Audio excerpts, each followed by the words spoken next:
Director Brijbhushan की अगली Bhojpuri film करब ब्याह कचहरी की शूटिंग अगले महीने से बिहार में शुरू होगी।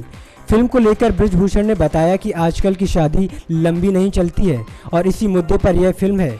इसके साथ ही ब्रिज कहते हैं कि फिल्म में कॉमेडी भी खूब ज़्यादा होगी, क्योंकि मैं काफ़ी दिनों से एक अच्छे सब्जेक्ट की तलाश में था जो मुझे प्रोड्यूसर हरिशंकर पंडित ने लाकर दिया।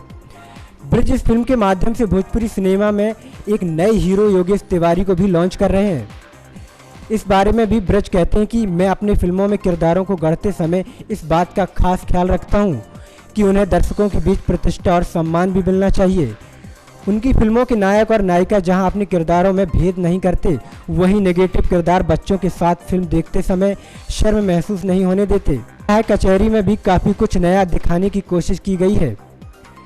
सिल्वर हैंडल प्रोडक्शन के बैनर तले बन रही इस भोजपुरी फिल्म में कई गानों को रखा गया है। इन गानों को बिहार की खूबसूरत लोकेशन पर शूट किया जाएगा।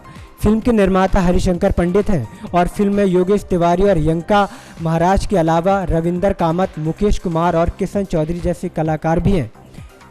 फिलहाल डायरेक्टर ब्रिजभूषण की विराज भट्ट और काजल राघवानी स्टारर फिल्म ये बा प्यार के रंग हजार बनकर तैयार है और जल्द ही रिलीज भी होने वाली है। नेक्स्ट 9 न्यूज़ के लिए अनुज मिश्रा की रिपोर्ट।